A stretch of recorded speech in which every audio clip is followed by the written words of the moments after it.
apology to Tom Pohlad,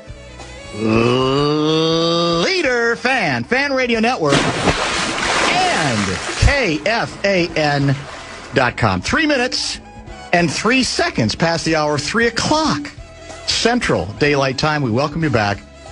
It is a Friday Football Beast edition of the afternoon aardvark on a pretty warm, not quite as comfortable as yesterday, Friday afternoon here in the Twin Cities of Minneapolis and St. Paul. My name is Dan Barreiro. I host the program. Guardsy produces the show, and we are going the distance today. No summer hours for us, and we have a power-packed broadcast that we are very much looking forward to. I certainly am. I hope Guardsy is too, and we hope you in the audience feel the same way. Bradshaw and Brian KFAN text line has been rebooted at 64686. I'll get the Hip Cricket password in just a couple of minutes to link up. You can always hit the talkback line, whatever we call it. Is it the talkback line? Just the talkbacks. The talkbacks. Leave a talkback. We haven't, I guess you could say, used that little option for communication lately, but that's always there for you. Today maybe is the day you'd like to issue an apology via the talkback to the owner. Well, I guess there's several Pohlad owners, but he's become kind of the front man, Tom Pohlad.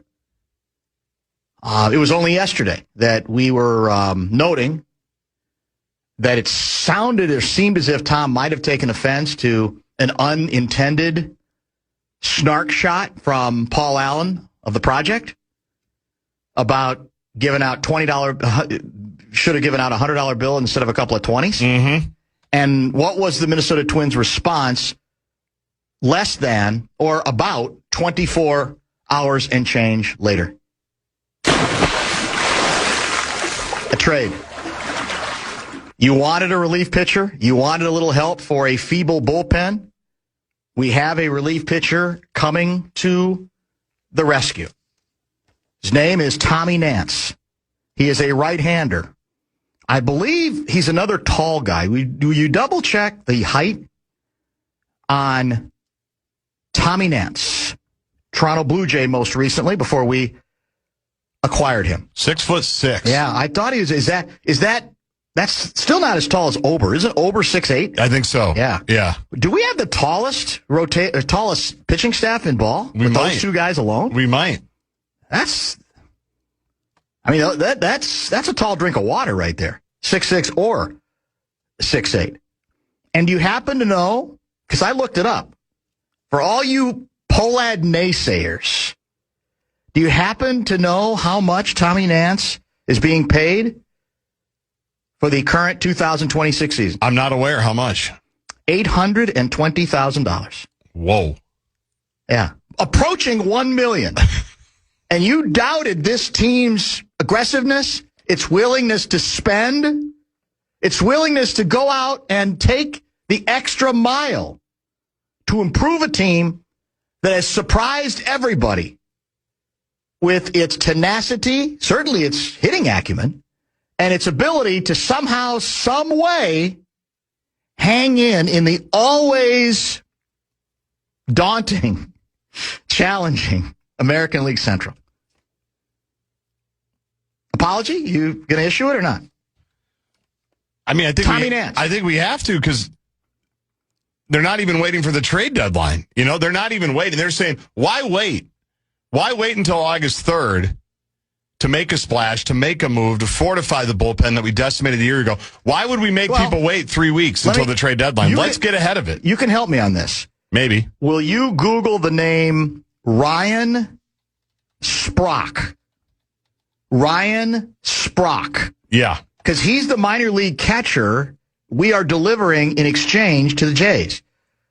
Is Ryan Sprock's salary listed? I don't see it. Let me well, maybe if you're a minor leaguer, it's a little bit harder. Well, I got to look. I got to be a little bit more specific. I gotta believe it's not as much as $820,000. We have added to our payroll with this move alone, notwithstanding what might be coming down the road. Now, I did note a little bit of snark, perhaps, from Aaron Gleeman, who refers to Nance as a journeyman pitcher. Yeah, I think that's fair. Well, that seems like he's trying to disparage it a little bit. So the 2 pieces of French toast he had at his breakfast with Pohlad. How about that? Didn't buy him off. Please tell me he didn't lose himself in Tom Pohlad's eyes. No, I don't think so. I didn't read it. I read it. Okay. Yeah, I don't think so. I think it was. Did he hang in there pretty well? Yeah, I thought I thought it was a fair representation of all sides. I thought it was a good piece, a good distillation of what the breakfast was and what it wasn't. Okay.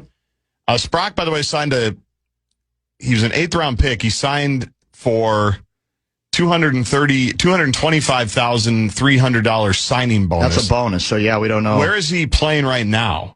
Was he in single A, high A, double A, triple A? Do we know? I think he was. I think single A, actually. I think he was in Fort Myers. I think he's a single A guy. Then he makes like $30,000 a year, basically. Well, so we added almost $1 million to our payroll. Yeah. With this move. And my guess is you'll say it's never enough for you. And I'm just going to ask all those naysayers who said, I don't care if the team's got a better record. I'm the reason there's only 14,000 in the seats a couple nights ago. I'm not going to go. I'm not going to take this thing seriously. I'm just wondering how many of you now have second thoughts about that position, or perhaps even feel a little bit on the, shall we say, sheepish side. The sheepish side. 64686, that's the Bradshaw and Bryant KFAN text line. And this just might be the appetizer, like you said. Right. It could be the first of many moves. This could just be something to what do they call it? Something the palate. No, it's at the end of the meal. Well, you cleanse the palate at the end. That's at the end, yeah. I don't know what you do to the palate at the beginning. I don't either. I'm all confused by all these. It's the appetizer. Well, you should have asked your guy, Andrew Zimmerman, who we saw last night. I could have, yeah, all of them. I learned, apparently, and I may have already known this from a previous disparagement of Grateful Dead, as a massive Grateful Dead aficionado. I basically said we're going to need an hour at the State Fair if this is how strongly you feel about Dan's opinion on the Grateful Dead. Well, here's the thing. I found this out via X. Our guy, Alan Paul, music maven, very good music writer, who generally is kind of become an Allman Brothers biographer.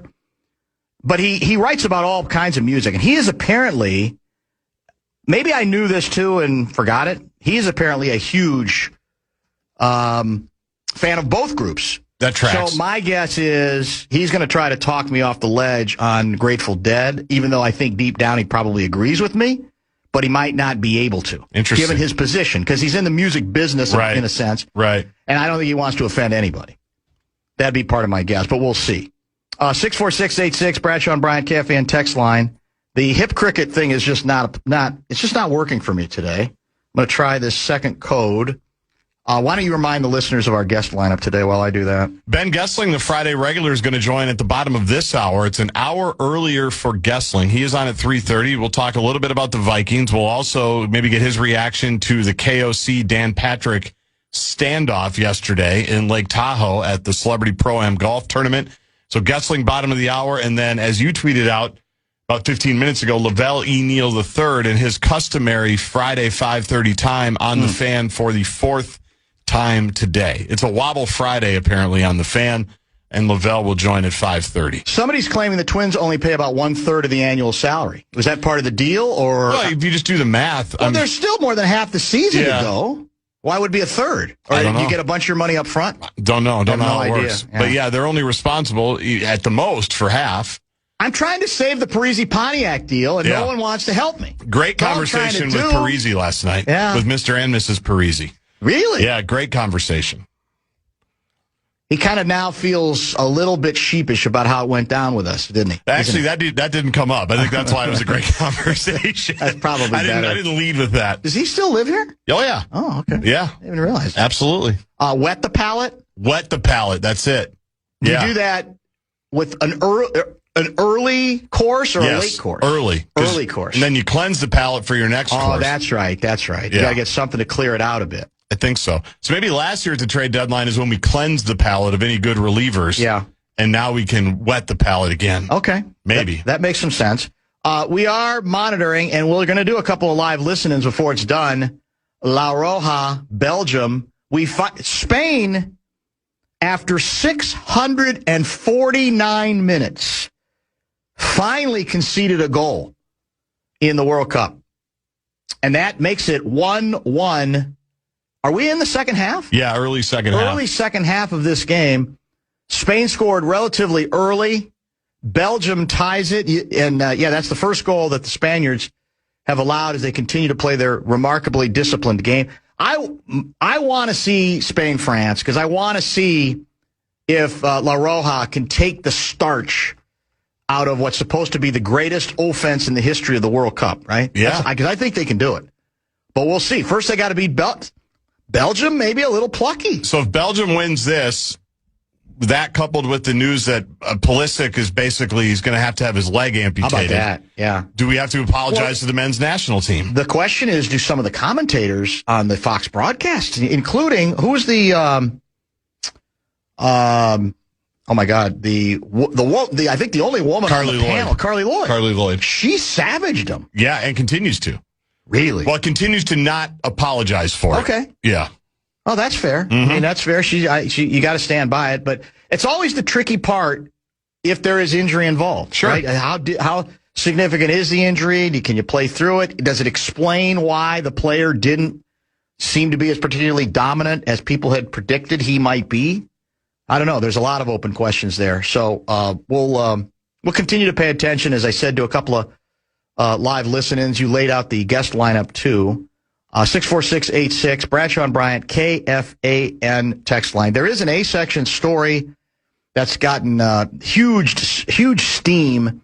We didn't get into the origin of the story, although I did get my curiosity piqued by an op-ed piece I read via the Star Tribune several days ago. Now that story is front and center beyond the op-ed page to where it's becoming one of the lead stories in the A section locally and perhaps even to a certain degree nationally. And it's going to be one of those tough ones, boys and girls, where to be fair to the subject and to fairly explore it, you're going to have to consider the possibility of nuancing it out beyond what you might feel about either the presidential administration or the governor's administration in the state of Minnesota. I know that's asking a lot.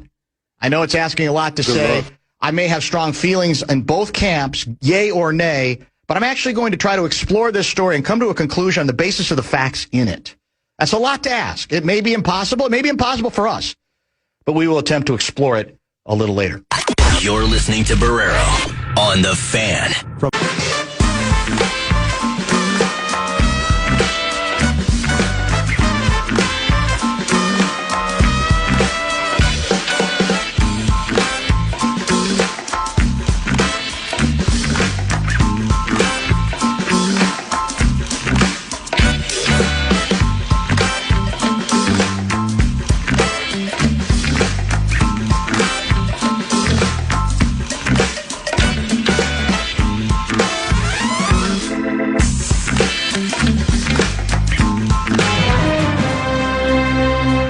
Well, it's finally official. I use the breaking news sounder because it's technically speaking breaking news, even though we felt we've known it for quite some time. The Minnesota Timberwolves have indeed, via their X account, welcomed LaMelo Ball to the great state of Minnesota, to the state of basketball. You'll recall the deal. Maybe you don't. It's been so long since it was first reported. Ball and Josh Green to the Wolves. Hornets receive Naz Reid, a 2033 unprotected first-round pick, 3 first-round pick swaps in 28, 29, and 30, and not 1, not 2, but 3 second-round picks. Remember, when you're around the water cooler, don't tell people you think giving up 4 first-rounders is a little much for LaMelo Ball. The Wolves did not give up 4 first-rounders. They gave up 1 that's unprotected. The other 3 first-round picks are swaps. So Charlotte will get whichever first-round pick is higher. That's what it amounts to. And the Wolves would get the other one. Second-round picks, I don't even care about. Maybe I should. Also official today, your guy, Ayo Dosunmu. We can announce That massive 5-year, $112 million contract extension, a player option for the fifth season. Again, we knew it, but now as of today, it's official. In fact, I think Io appeared with Finchie. Yes. Did a press conference with Conley. Yeah. And then did a ESPN appearance with Finchie. Exactly. He's making the rounds. And early rumors on a ball presser is for early next week, unless that's already been announced. I think it's supposed to be sometime early next week. Smart that they don't do the Friday news dump, I think, and at the end of the day-to-day or anything like that, you start a new week. You want to go big, right, with the LaMelo Ball press conference, correct? Probably. Now, is it bad form to wake up the echoes and do it from the Mall of America Rotunda, as we did with Buckets, with Jimmy Butler? Or does that bring up too many bad memories? That's a good question. I think we say that for when LeBron comes. I think we do the Rotunda for LeBron. No, you're right. Don't you think? You save LeBron for that. Yeah. LaMelo, maybe the Skyway, maybe Target Center, Mayo Clinic Square. LeBron, you go back to the mall. Yeah.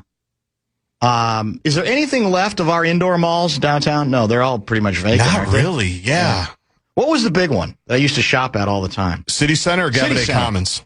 City Center, and then there was one that I was in all the time called the Conservatory. Are you old enough to remember the Conservatory? I don't remember that. I'm sure I was in it with my dad when we worked on there. A lot of layers up. I mean, it was not that many stores at any level, but it went like 3 or 4 or 5 floors up. And as you know, I historically, at least I've been a shopper, and so they had basically 2 stores I lived in. One was a clothing store called Mark Shale. I don't even think it exists anymore. It's a Chicago store. They had a place there, and then Sharper Image. I was going to guess Sharper Image. Sharper Image was there as well. I was going to say it had to be Sharper Image. I that place out. Yeah. So we'll figure out where we want to have the LeBron. Well, the LeBron thing, like you said, we save that for the mall. Oh, hysteria. Do you have any memories of something strange you bought at Sharper Image? Because Sharper Image, it was kind of like it's almost like a futuristic store, right? Like everything was kind of like. It was a lot of stuff you didn't need, is what it was. Yes. Sometimes futuristic. Yeah, fun to look at. Sometimes just gimmicky and weird kind of. I'd have to think about that because I know I did. I mean, what comes to mind is a watch. It was one of those watches that was with it in WoW that only had one hand. So you're supposed to somehow calculate. It basically had an hour hand only. So you had to find, there was some mechanism by which you could say, okay, well, this means 20 past 2 as opposed to 2:50. And you look back on it and say, well, that's stupid. Yeah. That's too hard. Why do you do it? Well, you do it because it's with it in Sharper Image. Time in Sharper Image. Yeah. Sorry I was 40 minutes late, but I got my watch at Sharper Image. Yeah. Oh, we understand. The smallest tape recorder I ever got, my dad got for me to Sharper Image, and it was kind of a digital form one, and it was for when I used to, like a lot of people in the business, tape interviews. Yeah. Because my handwriting, I wasn't very good at taking notes. Well, I was good at taking notes, but I just couldn't read what I wrote after the fact. Mm-hmm. And it was like, it could like fit, it was almost James Bond-like. It could fit in the palm of your hand. It was a beautiful item. That's what Sharper Image felt like. It was like if you were Inspector Gadget or James Bond. That's pretty much true. And you needed to go on secret missions. They had everything for you. That's pretty much true. Still 1-1, coming up on 63 minutes in. We should have a good, after Ben Goessling, opportunity to get in on the finish. I would think, if it stays 1-1. Or penalty shots. You apparently, you got a bunch of penalty shots in. It was a Switzerland against who? I can't even remember now. I can't even remember. But it was an epic shootout. Yeah. So that maybe it comes to that. I hope so. Hope not for the sake of La Roja, but who's to say? Ben Goessling usually joins us at 4:30. We're moving him up an hour today. We'll kind of do a combo platter. We'll do a little bit of Vikings, and believe it or not, we'll do a little bit of marathon talk because it's now official, right? The Twin Cities Marathon, the date has been moved. And a couple of weeks later. Most of the, I think, insiders applaud the move because of relative warmth that we're now getting to that date, the old traditional date. So we always have fun talking marathon stuff, track and field stuff with Ben Goessling, who is very committed to that bit. If you have questions for him, hit the Bradshaw and Bryant KFAN text line at 646. That's 64686. Back in just a minute. Bumper to Bumper with Dan Barreiro on the Fan.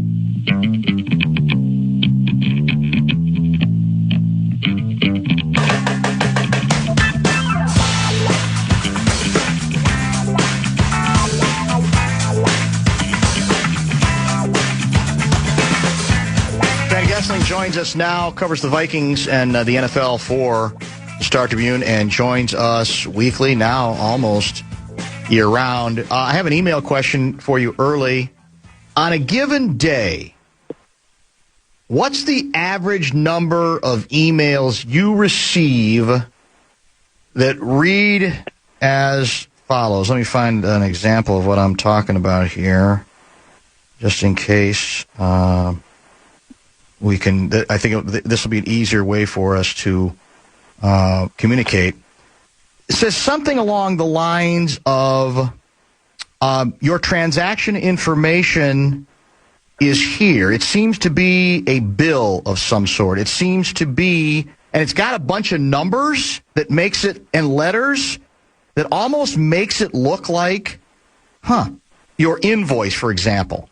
I got one from somebody named Rachel, Murane, your invoice. And there's a bunch of numbers on two different lines. And, of course, what they're begging you to do is to click on it. I now think I'm getting an average of 5 of those a day. Are you, or are they just out to get me? That's probably a reasonable range, I think, on those. I get a fair number of them, too. And, probably when you have an email address that's public, I guess, is good point. Probably part of where that comes from. But those come through enough that it's like, okay, it's every once in a while there's one that's like, okay, maybe this is somewhat official, but usually it's pretty obvious. It's like, no, this is not worth clicking on. So those get deleted or unopened pretty quickly. Yeah. And I know what they're trying to do, but generally you kind of get used to having a suspicious eye for those things. I get so afraid of them that I'm even afraid to delete them. I'm afraid, like, when I try to delete them, I'm going to hit a button and I'm actually going to click on it somehow, and that's going to be it. It's very strange. I told the story the other day, I think, to Guardsy, I think you were there that day, where it is more pernicious, I think, is you get a phone call. In this case, it was a phone call where on the caller ID, it read U.S. Bank, and it even had a branch of U.S. Bank. Yeah. So I did answer that call thinking, okay, well, I do some business with them, mortgage-wise. Well, what the hell, And it was, the guy identified himself from whatever branch. He says, we see what might be a security breach in one of your accounts. And then I said, well, how about I call you back? Not even meaning it, because he's going to give me a number that also might be suspicious. So I did call back the banker I knew, and he did a little inciting, and within an hour he called me back and said, yeah, that's not us. That's not real. That's where it's really poisonous, right? Especially if you're somebody who isn't as suspicious as I am. It's like you could see these stories happen all the time sometimes where people get older, they get, in some cases, intimidated and confused, and they start accepting and going down the road and giving money, whatever, is when you got a phone call that has the actual legitimate name of the institution, that's second level thievery by the bad guys.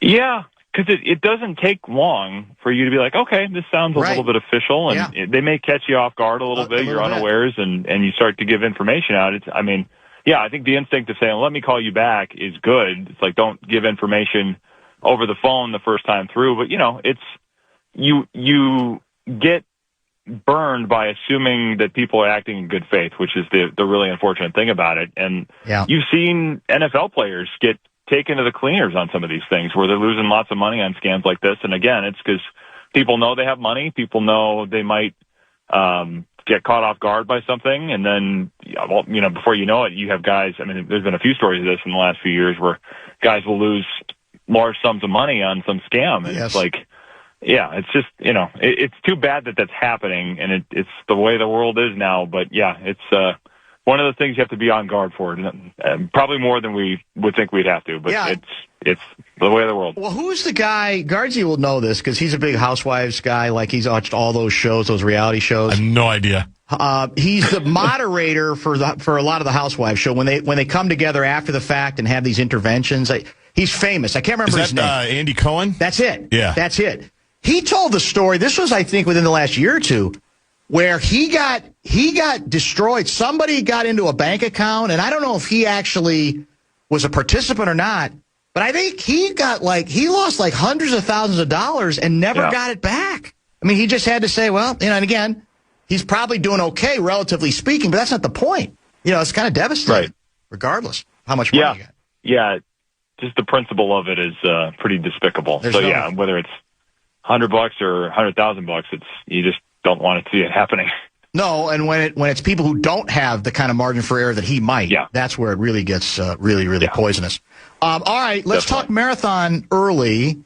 So, as I understand it, the Twin Cities Marathon, starting in 2027, has been pushed back a couple of weeks, right? Instead of the traditional first Sunday in October, it will be on October 17. I'm looking at a couple sentences from the Star Tribune story on this. According to the Minnesota Climatology Office, the state's annual peak colors are trending about 2 weeks later than they were in 1960s. So I assume that the conclusion that's been drawn here is we're not getting as good a weather as we used to associate for runners with that first Sunday in October. So we're going to make an adjustment. What do you make of it?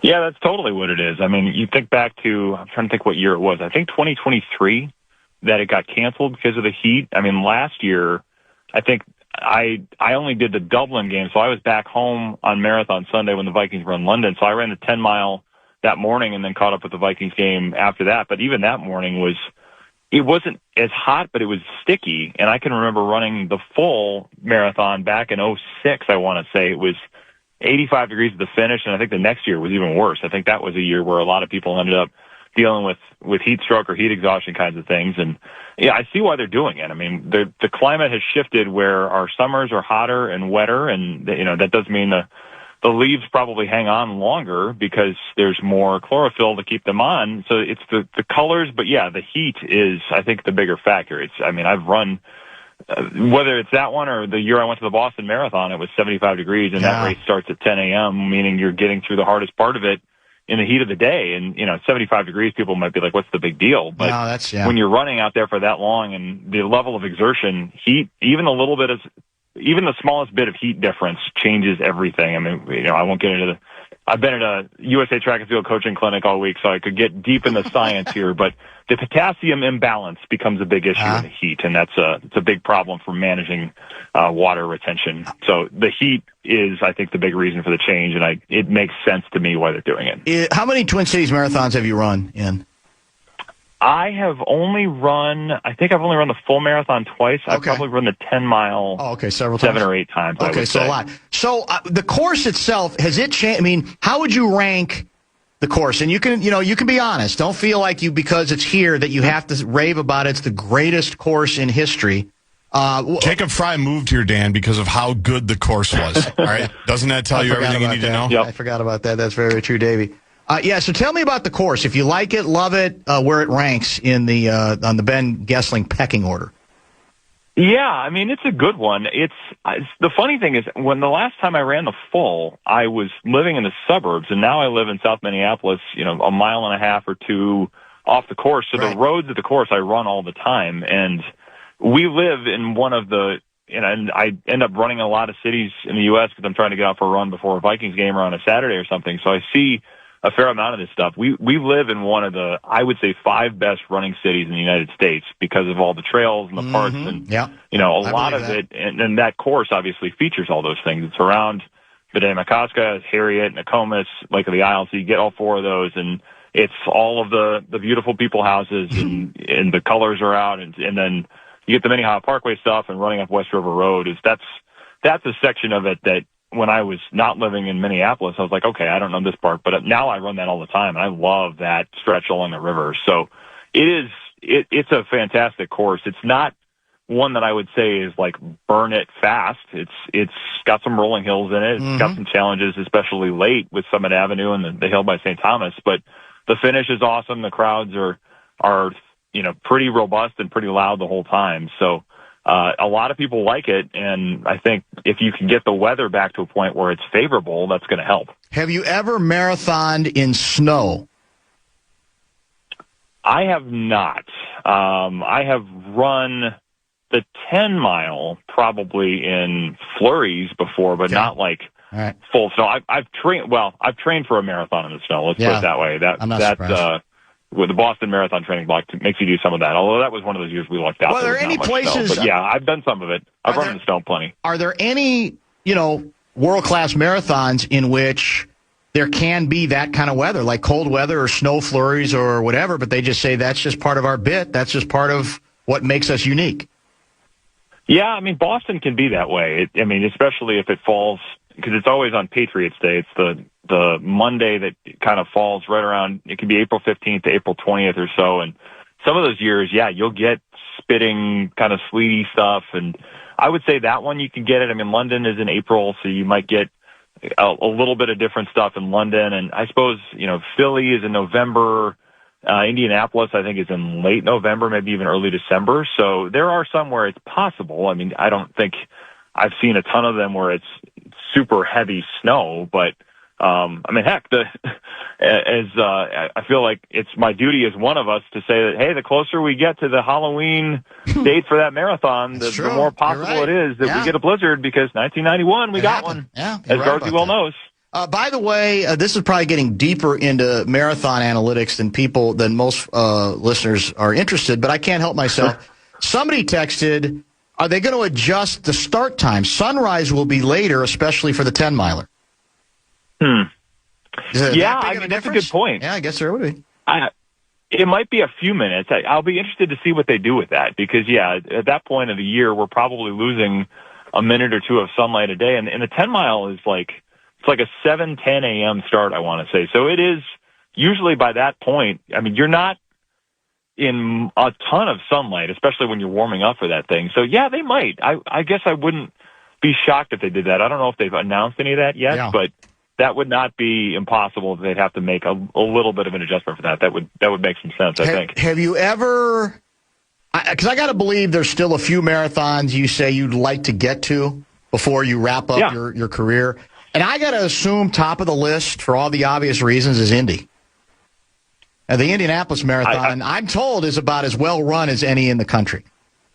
It is one that people like a lot. It's well run, it's fast, it's flat. That could be a little bit of a windy course, but it is one that people go in there and try to run fast. So, it would be nice to do that. I'd love to do London someday. London is hard to get into. Some of them, like Chicago, is late October, so especially in Twin Cities too. It's the NFL dictates whether I have a chance to run any of those. Because if it's not on the Vikings bye week, or this year, I suppose it's the Vikings play at 3:05, so the marathon would be possible. But I'll probably get a bid for the 10-mile and do that. That's usually the play when the Vikings are at home. But I would like to run London someday.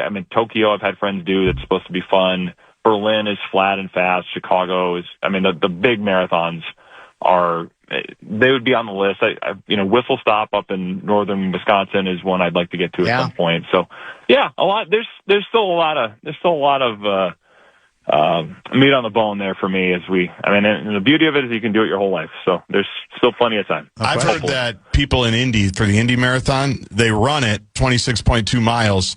Then they're worried that they missed so much great stuff along the course. They just do another lap. Because Indy has so much great stuff. It's an abundance of riches. And they feel like, God, when am I going to get back into this thing? I got to see this city again. And they just do the loop twice. Now, do you know about somebody saying there's a marathon on the Great Wall of China? A 612 guy writes, my wife really wants to run that. Is that true? I think that's the thing. That sounds impressive. Man, there's one to put on your list.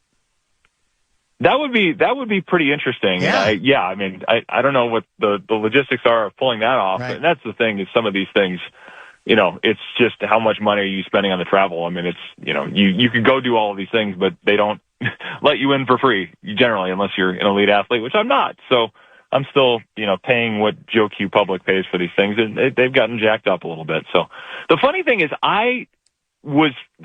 people do like the Indy Marathon, but then I was like, oh wait, this is part of the bit to troll Guardsy. So I played into it such a good guess. Quite factually and quite unwittingly. You're very earnest. I'm typically in on that bit, but I was not there. But you know what's good about this? It worked beautifully. It did work beautifully because you answered the question honestly, which is another bit of annoyance for Guardsy on it. So it was actually even better that you didn't understand where I was going. You just answered, and he's like rolling his eyes even more because you basically are evaluating it on the basis of what you've heard.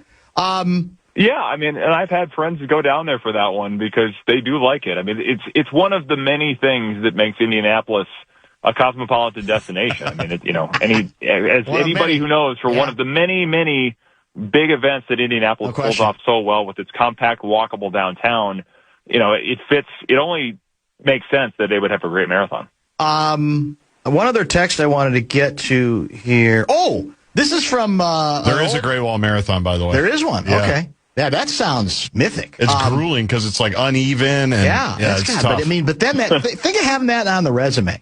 Yeah, I ran the Great Wall. I did a marathon. How many other people, even in your sphere of runners, Goessling would be able to say that? I don't think that many. I don't know how many they let into that thing. That would be a good humble brag. I mean, there are people that have done one in Antarctica. I don't think that's going to be on my list ever, but you talk about running one, and I'm sure they do that in the summer for them. So, wintertime for us. But yeah, there are people that do it. So, trying to get to every continent in the world, I know people go about it that way. I don't know that I'm ever going to go that way. And if my wife is listening to this, she's probably going, no, you're not going to do that. But there are people that go that far with it. An old friend of the show, Chessmaster Guy, checks in with this wrinkle regarding the date switch in the Twin Cities in our marathon. Sounds like marathon will be on NEA weekend. Yeah. Wonder how that will affect attendance and participation. Did they factor that in? I don't know. I did wonder about that because I think some years that will fall maybe not on the same weekend, but yeah, it could be one where a lot of people are planning trips out of town. I think these next couple of years that will be possibly in play where MEA falls there around the same time. So yeah, I mean, I suppose because I think the thing they're worried about is if you put it too late, then you're right on top of where Chicago is, because Chicago is usually one of the last weekends of October, and there's a lot of people that want to go to that one because it's a big marathon, it's fun, but that course is very fast. So people go down there to try to run PRs or run Boston qualifiers. So I'm sure they're thinking we don't want to get too close to that either because you'll lose attendance. So a lot of this is, they're trying to run a business like anybody else is and trying to find the lane in the market as much of it as anything else. La Roja, in the 87th minute, takes a 2-1 lead on an excellent rebound. Goalie makes a nice save, but the ball squirts out of his hands. And on the rebound, España scores up 2-1, now approaching 89 minutes. Wow. World Cup quarterfinal against Belgium. All right. Where else? I think I've exhausted my marathon stuff for today, but I actually enjoyed every minute of it. And because there's not, I don't think really that much more football to get to, but we did have some fun, I admit, yesterday with KOC's 4 or 5 minutes with Dan Patrick. Yeah. And it was, man, oh man, he got called on his word salad stuff, and I don't know. I don't think he had much of a sense of humor about it. He seemed very annoyed by the Dan Patrick bit on that.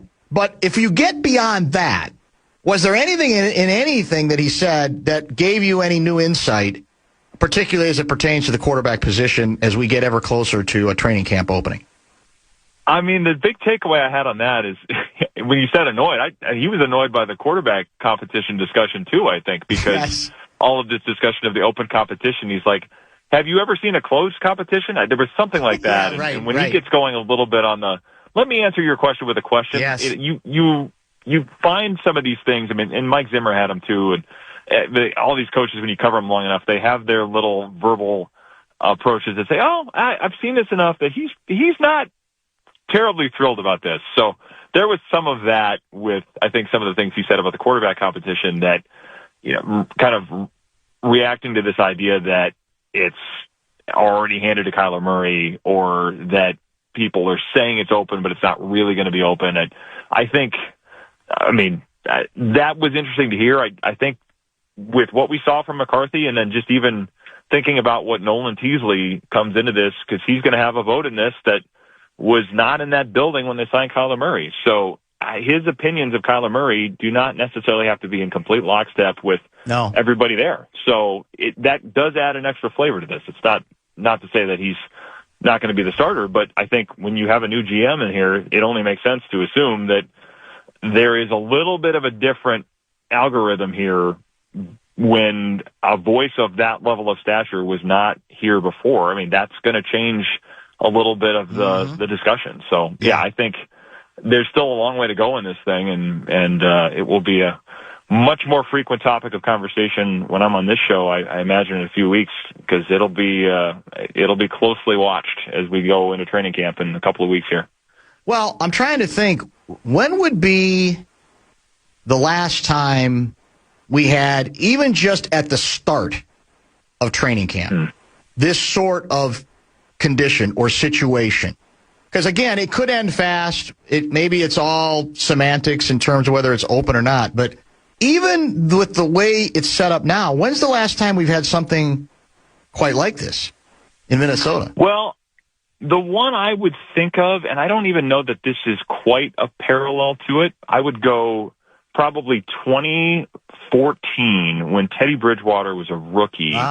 And Matt Castle was here, and it was a little, that was the birth of you talk about constant emails, the how's Teddy looking stuff was every minute down at that training camp. But I think even then they were operating under the premise of if Teddy is so good that we can't keep him on the bench, then he's going to win the job. But the default was Castle because he's got the experience. So I don't even know that that's a perfect parallel to this. I mean, you could talk about Darnold and McCarthy a little bit a couple of years ago, but even then, I think they were saying we want the veteran to play unless the kid is so good that he changes the math and then he gets hurt. So, I think you'd have to go back. I mean, for a truly open, not a leader in the clubhouse competition, and you could debate whether that's the case here, I suppose, but I think you'd have to go back before my time on the beat. I mean, I started in 2012, and I don't know that we've had one that's quite, even handicapped as we go into it. I mean, the ones that I'm talking about, I think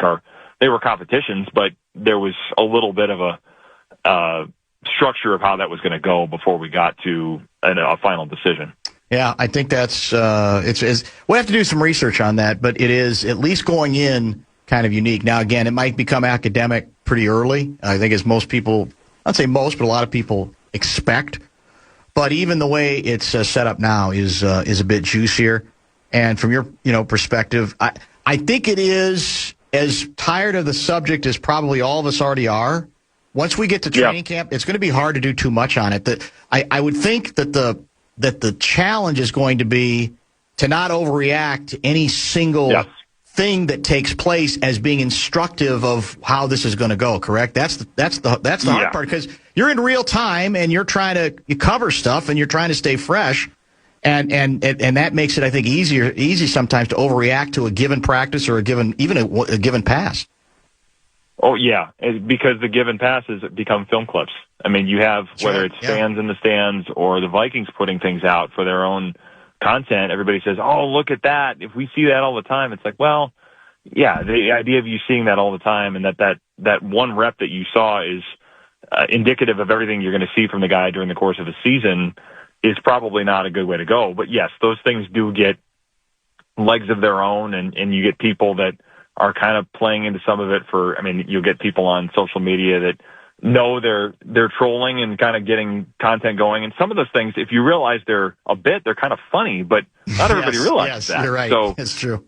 The process of keeping a wide lens on this is a challenge. I would encourage people to do it because they are not making final decisions based on one clip that they saw that tells us this guy is the future, and if we just get this and we can bottle it, this is going to be a Super Bowl year. That's not how they're doing it. So keeping a 30,000 foot view of it and keeping a little more of nuanced perspective on it, I think is probably a wise way to go about it. I know I'm shouting into the void when I say that, but a lot of what I do, I think, in terms of reacting to these things, is probably shouting into the void. But nonetheless, I think if there's some void shouting to do, I'm happy to be the guy that does it, I guess. Thank you, Ben. Have a great weekend. Appreciate you. All right. Thanks, guys. Ben Goessling with a lot of marathon talk and a little bit of football talk that we got to eventually. Once Guardsy gets off the phone, we're going to have an on-air production meeting here. I see we're approaching 96 minutes. We're in the extra time period, but we're counting it down. Why don't we go live to La Roja versus Belgium? Spain up 2-1, very late quarterfinal FIBA World Cup. Launched up by the Manchester United goalkeeper, intercepted superbly by Laporte. What a touch. Yeah, but like England hung in there against Mexico. I think they've shown some grit here, Spain.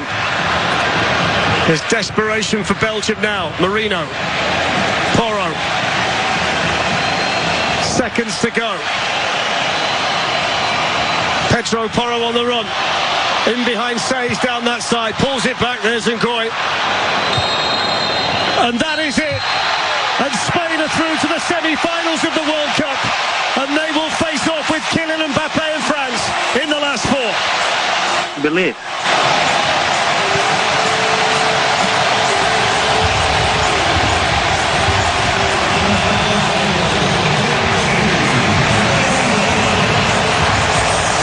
He's letting it breathe. I want to hear him. I love his voice so much. He's incredible. He's tremendous. Yeah. He's my favorite. But we got to it. Timing ended up being perfect. Spain scores very late to go up 2-1. My soccer experts say my instinct was that goalkeeper cannot allow a rebound there. You've got to smother the ball. He made the save, but it's like a hockey goaltender. Yep. It's like it's too juicy a rebound. And it was almost at that point then a gift opportunity for Spain to score on the rebound. Yeah. And that's the difference in the old ballgame. There were two Belgians right behind him, but they couldn't get there in time. I was thinking he needs help from his defense to clear it, but that makes more sense. I'm thinking the hockey thing too. Yeah, that's true. You got to be there. You got to be there. So there you have it. So now, is it irresistible force, immovable object, right? Spain, France. Because France, allegedly, that offense can't be stopped. Spain, in giving up a goal today, that's the first one they've conceded in this whole tournament, for God's sake. They have been masterful defensively, disciplined beyond belief defensively. So it makes for an outstanding semifinal matchup that is now indeed set. I have actually a soccer follow-up I want to get to that brings the story. It kind of is an attempt to link what La Roja is doing with what might, to some extent, even according to one of our soccer guests not that long ago, ail the U.S. approach around the World Cup time. Stay tuned for that. This is Bumper to Bumper with Dan Barreiro.